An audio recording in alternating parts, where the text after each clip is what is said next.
super friends, and welcome to DC TV Talk. This is the show where we talk all things Supergirl, The Flash, Legends of Tomorrow, Arrow, and Black Lightning. And in today's video, we'll be completely leaving behind the Arrowverse for today's video, as we are going to be discussing a different topic. Instead of discussing DC TV, we are going to be talking about the DC films, and more specifically, the recently greenlit Joaquin Phoenix Joker movie. So let's discuss. Now, this movie has been rumoured for a very long time now, starting off as a Joker standalone film directed by Todd Phillips, moving into casting rumours. We got rumours such as Jake Gyllenhaal, we also got a rumour for Leonardo DiCaprio, but we finally got the sort of nailed down rumour of one that was always going to be there and kept persisting, and that was of Joaquin Phoenix. And now today, Warner Brothers has come out and announced that this film has been greenlit and will be going into production very soon, and I have some thoughts on it. First off, the concept of this movie scares me a little bit because it is basically a Joker origin movie. This is described as a film that is going to explore how the Joker became who he is and who we know him to be. And this is something that worries me, as one of the most interesting and most awesome things about the Joker, I think, is the idea that we don't know who he is. You know, he's been around in the comics for so many years, and we still don't know what his identity is, and we still don't know what his name is. We don't know who he is, we don't know how he became who he is. There are obviously rumours and theories and everything, and certain things that hint towards it, but we don't have a nailed down answer from DC Comics that tells us what the Joker's name is, who he is, where he came from, and what caused him to become the Joker. I mean, we have had origin stories in the past, like in the Batman 1989 film, you know, in the Jack Nicholson version, we got a kind of origin there. There were hints at a potential origin in The Dark Knight with Heath Ledger's Joker, nothing with Jared Leto's Joker as of now. But I feel like giving the Joker an origin is quite a risky thing to do. However, I feel like this movie is going to go for a very fresh take on the Joker, something we haven't really seen before. And one of those things to make it fresh and to make it unique and different is to make it a completely different Joker than we've ever seen before. And if they're going to do that, and they're going to make this a completely fresh idea for a film, why not give him an origin story? I'm actually completely down for this. Now, what could his origin be? Well, I mean, it's really up to the writers, and I really hope they come up with something good. I feel like something along the lines of perhaps him being a military man. You know, there was like a big rumor that comes out of The Dark Knight is that the Heath Ledger Joker was actually a interrogation expert within the military, which is why in the interrogation scene in The Dark Knight, when Batman slams his head against the desk and he says, you know, don't start with the head, it makes the patient all fuzzy, like, you know, he just has like this sort of knowledge, and he's very meticulous and things like that. So a lot of people are saying that perhaps that version was a military man and an interrogation expert. If they went down that route, I think that would be really cool. There are also a lot of rumors very early on when this film was first being kind of circled around that this was going to be like a gangster film. Although I'm pretty sure that film had Martin Scorsese in the producer, although I'm not sure if this is the same film. I'm kind of confused by that, because that Scorsese one has kind of just fallen out the crack. I don't know if that one's the same as this or if it's kind of blended into one, I'm not quite sure. But if Joker is like a gangster, I mean, obviously he is a gangster anyway, but you know what I mean. But there's loads of things they could go down for the origin, like, you know, literally the world is their oyster. They don't have to stick to the comics because the comics have got nothing to offer them.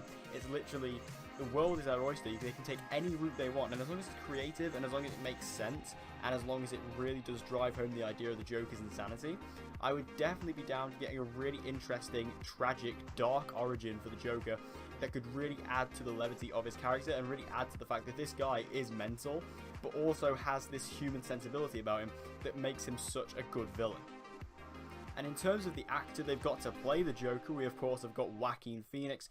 Now, Joaquin Phoenix is a tremendous actor. If you've seen films like Her, or the recent You Were Never Here, or You Were Never Really Here, sorry, he is a tremendous actor. He has got so much range as an actor, and I feel like what you need as the Joker is range, because when you look at any actor who plays the Joker, they can go from calm and calculated 1 minute to absolutely mental and off the edge the next. I think Heath Ledger was a perfect example of that. And I feel like you can take Joaquin Phoenix and really do something interesting, cool, fresh, and unique and different with his version of the Joker, something we've never seen before. Because every time a new actor plays the Joker, you really need to make it your own. Like, Jack Nicholson had his very own version, Heath Ledger has his own version, Jared Leto has his own version, despite whether you like it or not, he has his own version. So Joaquin Phoenix needs to have his own version, and I feel like his is going to be very, very different to all the others we've seen before, and that really excites me. Keeping it fresh, keeping it different, that is what we need with this Joker movie, and I feel like Joaquin Phoenix is really able to deliver this. Now, Joaquin Phoenix has been circulating superhero properties for a while now.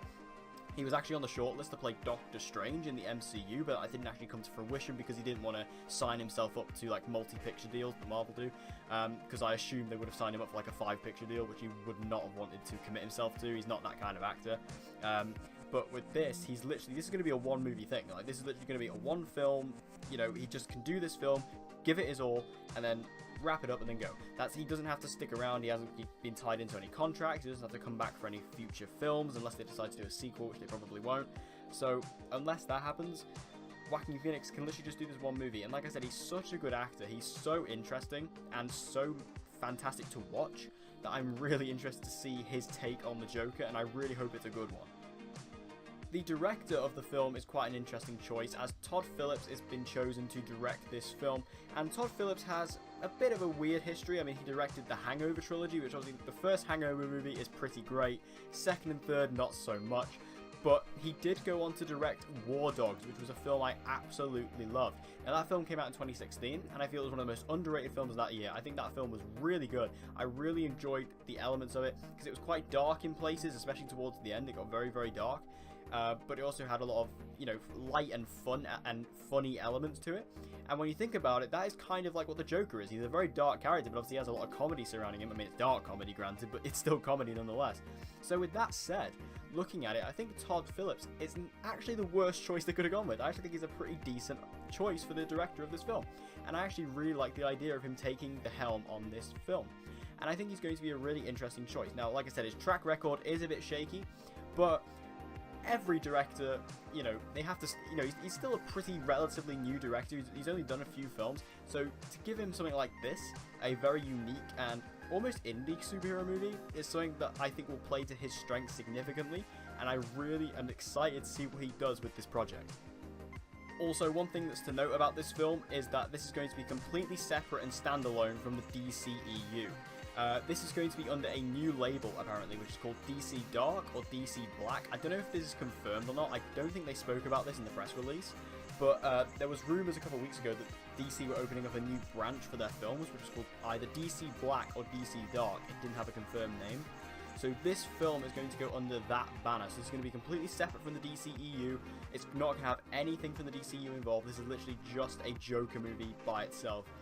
And I'm completely fine with that, to be honest. I think this film, you know, to give it the legs and the freedom that it needs to really flourish and become a great film in its own right, it needs to have that freedom to actually explore on its own and not have to commit with continuity and having to line up with the DCEU.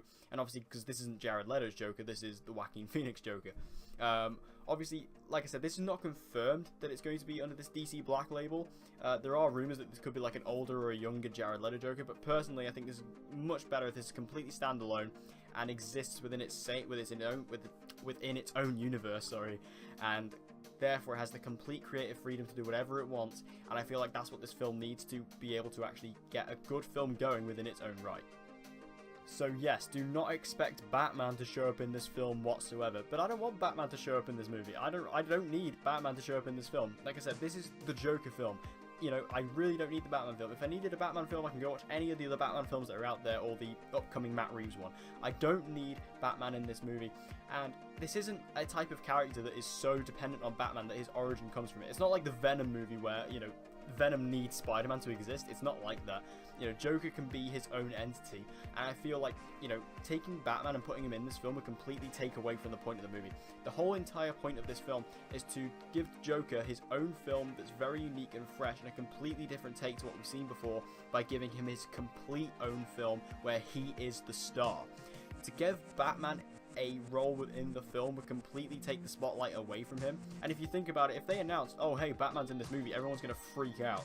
So just leave Batman out. Any other DC character, like significant DC character, leave them out. You can bring in other DC characters if you want, like other like minor DC villains. I think that'd be quite cool if you could bring in other characters that maybe they brought in, I don't know, like Oswald Cobblepot, you know, something like that.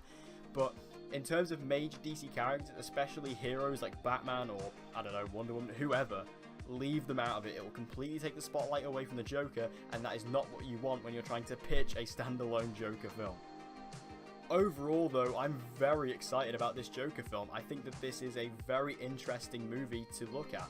When they first announced this, I was a bit unsure, and like I said, the whole idea of giving the Joker an origin story does worry me, just as a fan of comics and just, you know, knowing the comics. But looking at it from a film fan's perspective, I think that this is going to be a very exciting movie. This is something I'm very interested to see develop, and something I'm very excited to see progress into its production. I think that this film is going to be very different and very unique. This is going to be a very different superhero movie, and that is what I love these days, is when we get a very unique superhero film that separates itself from the crowd, such as Logan or Guardians of the Galaxy or something like that. It completely separates itself and is completely different from anything that's come before. And I feel like this film is going to be that. This is probably going to be one of the darkest superhero films ever made, and I'm completely down for that. I'll be interested to see what rating this film gets. If it gets an R rating, that'd be pretty cool if it did. But overall, I think the idea of this Joker origin film, directed by Todd Phillips, starring Joaquin Phoenix, is a fantastic idea, and I really want to see what it looks like when it finally comes to fruition, which it probably won't come out for another couple of years yet, but I'm looking forward to it nonetheless. But what do you guys think about this Joaquin Phoenix Joker movie? Tell me all your thoughts in the comment section down below. Are you excited about this? Are you not? What do you think about the Joaquin Phoenix casting choice? What do you think of Todd Phillips directing the film? Do you think this film should happen? Do you think it should be separate or within the DCEU? Or do you think they should just commit to Jared Leto as he committed to them? Tell me all your thoughts about this. This is going to be a great discussion. There is so much to talk about in this film, and I think that's great. So make sure you let me know all your thoughts in the comment section down below. So thank you guys for watching this video. I hope you enjoyed it. If you did, please give it a like. It will help me out a lot, and share this video with anyone and everyone you know who love DC TV and get them to join the community. And as always guys, please subscribe for your latest content on Supergirl, The Flash, Legends of Tomorrow, Arrow and Black Lightning. And with all that said guys, I hope to see you again in my next video.